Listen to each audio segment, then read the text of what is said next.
Welcome to Publitarian Podcast.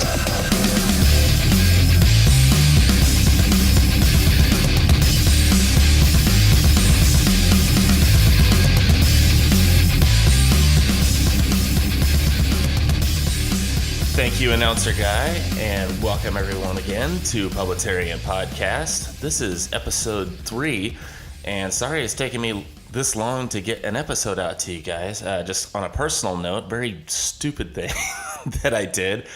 I burned the crap out of my stomach. I was making coffee and using what all manly men use, a French press. Bonjour. To make my coffee. I ground the coffee too fine and pressed down on the French press, and nothing happened, so I did what all men do. I pressed harder. Top of the coffee pot exploded, boiling water all over my stomach. I mean, huge. And like huge blisters and just disgusting searing, stabbing pain. And I really didn't feel like doing a podcast. So I am okay. It was just a very dumb thing that I did, but hey, I thought I would go ahead and share it. So anyway, welcome guys. Thanks for tuning in again. Again, the podcast numbers are doing way better than I was expecting. A lot of this I'm still doing just off the cuff, stream of consciousness. With any podcast website that you go to will tell you, like, that's 101. You do not do that. Have a plan. Have things you're going to talk about, set it out, sculpt it, make it your own. And I've just been, like I said in episode 1, doing stream of consciousness, and it seemed to be working okay. So, but fear not, I do have something I want to talk about today. And believe it or not, it's one of my favorite subjects. It's Donald J. Trump. I know, crazy, right? Anybody that follows my Instagram is just going to be blown away that, I like to talk about Donald Trump. But there is a lot of winning going on. He just don't bet against the Donald, man. He just keeps winning, and I love it. And I don't even try to make this like a cult of personality thing. And like I've said before, if he does something like that I think is stupid or wrong, I'm definitely going to check him and call him out on it. But the amount of winning that this man is doing is just like blowing me away. Like, conservatives, Republicans, people on the right, we're not used to winning anymore.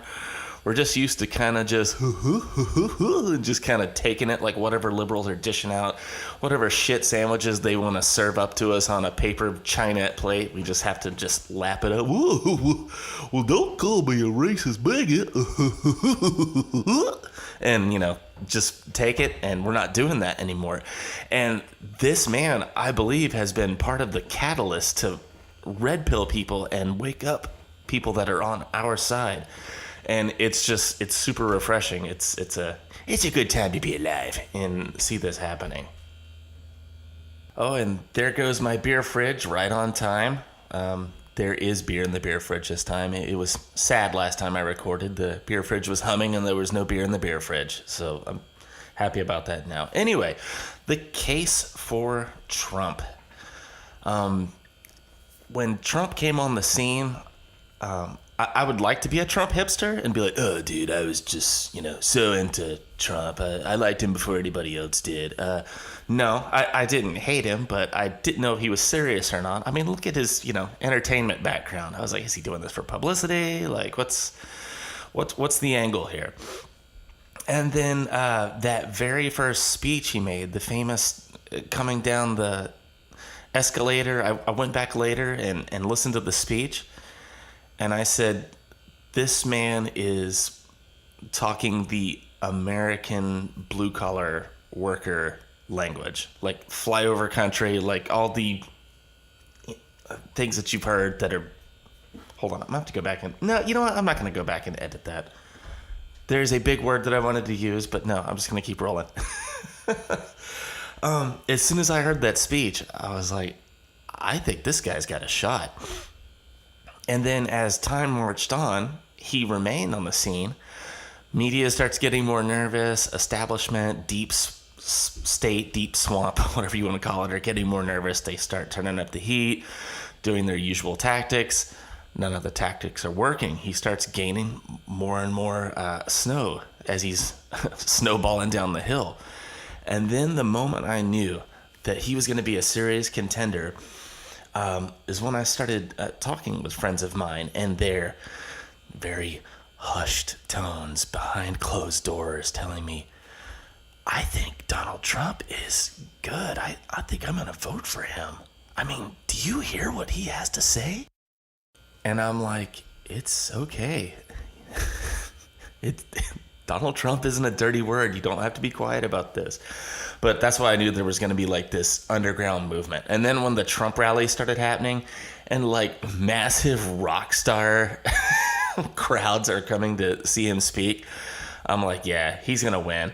And my own conspiracy theory is that he did win the popular vote and that we have a lot of illegal immigrants voting. Hillary won by a couple million votes. We know there's 1 million in Los Angeles area at least. It's just do the numbers, folks. I mean, it's really sad. The thing with that though is I still think, yes, the system is rigged, just like he said, but they have to mobilize those votes.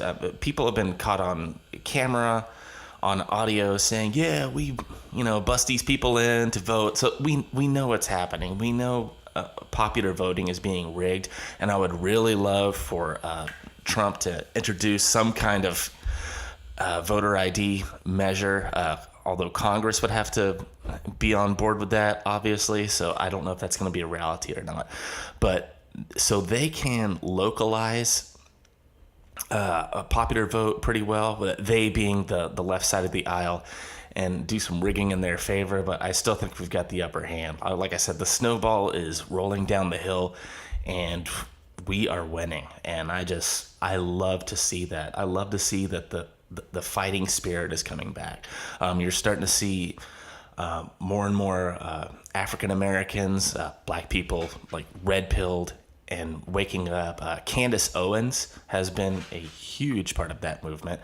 Obviously, I don't have to tell you about the Kanye West and Candace Owens thing. If you're paying attention at all, you'll know about that already. But that's amazing that somebody that is in pop culture like Kanye is, he's not even like espousing a lot of right-wing ideology. He's just having the audacity to talk about free thinking, free thought, not listening to all of the garbage that popular culture, our media, our entertainment, our left-wing socialist Marxist politicians are pushing on us. Like, he's having the audacity to question that. And now he's being ostracized, and they're coming for him. They're trying to kick him off of the plantation now because he's not towing the line. He's not towing that party line. And Candace Owens has been a big part of that movement. There's a lot of other. Joel Patrick is another good one on Instagram, who's waking people up in the movement. And it's just good to see. I'm really enjoying this. Anyway, I rabbit trailed. I was talking about the Donald. But Donald has been like the catalyst for all this. He's showing that we can say exactly what's on our mind and we can win. And that's what we've been missing. Like I said, we've always just been kind of in the background going, oh well, okay, we'll play nice this time. And we've been doing it for 30 years. And the liberals just keep taking more and more ground, just, all coming to us in the guise of asking us to be reasonable. Like, I mean, surely you can give this much. What reasonable person wouldn't give this much? What reasonable person wouldn't believe this? And appealing to our nature of just wanting to get along and be reasonable, see both sides of the issue, and they have been working that hard for decades. And the Donald doesn't work that way. He's got his set principles, and our side of the aisle argues all the time of, well, he's not really a conservative. He's not really a Republican. Guys, look around. You know what he does have? He's got some common sense, and he's got some balls. And you know what our side of the aisle has not had in a long time? Those two things. So shut up and let the Donald be Donald. Even with his tweets, I'm like, dude, let the man tweet. Do you see what's happening in North Korea? Do you see what's happening around the world? The guy is winning. He is playing some 4D chess. And for those of you that don't know what 4D chess is, I was actually going to cover this on the Blue Eye Mafia podcast, but Rob and I were having such a good time over there that we didn't even get to the topic. But here's Urban Dictionary's version of 4D chess, which I think is a pretty good definition.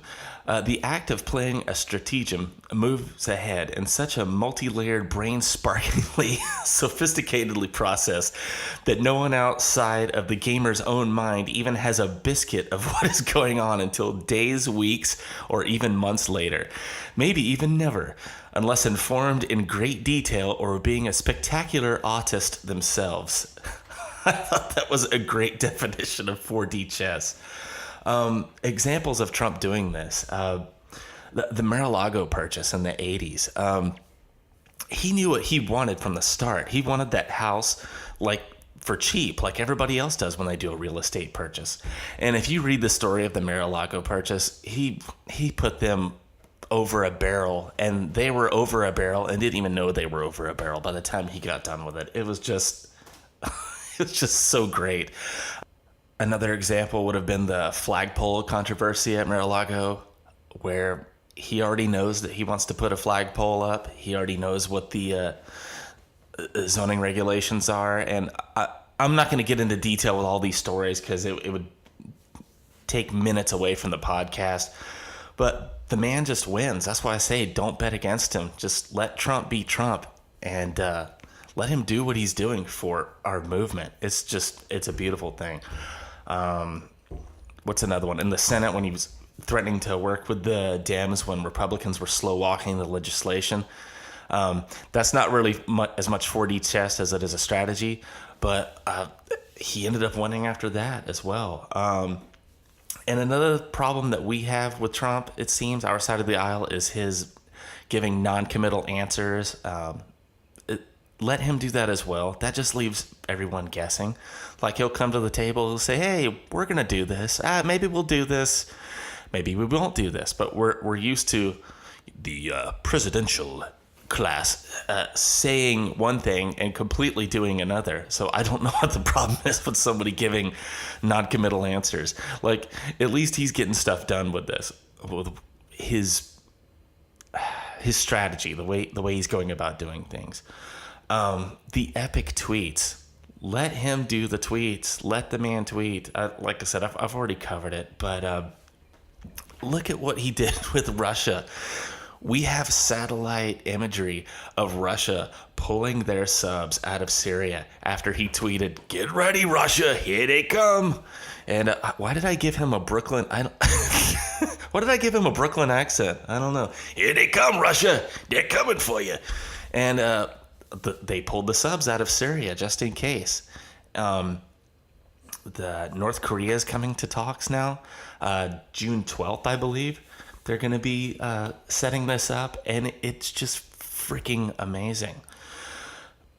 China backing off, that's a big deal. When we started talking tariffs with them, he was just able to negotiate that via Twitter.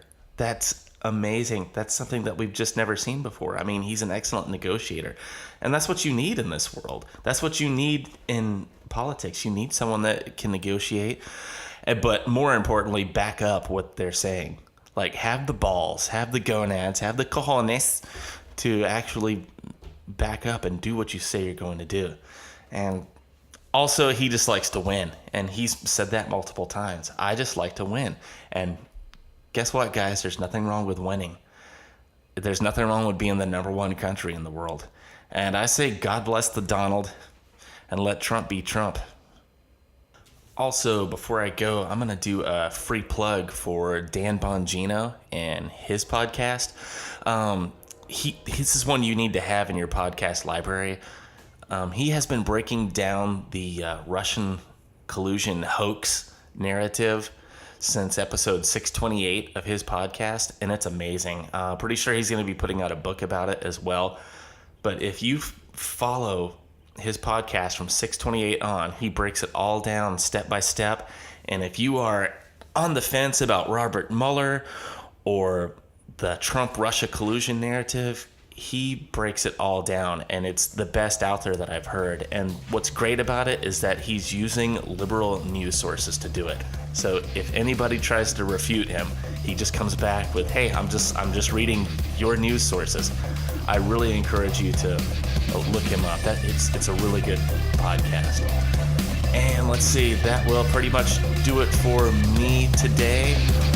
I'm recording this on a Friday, so you guys have a wonderful weekend, and I will talk to you later. See ya.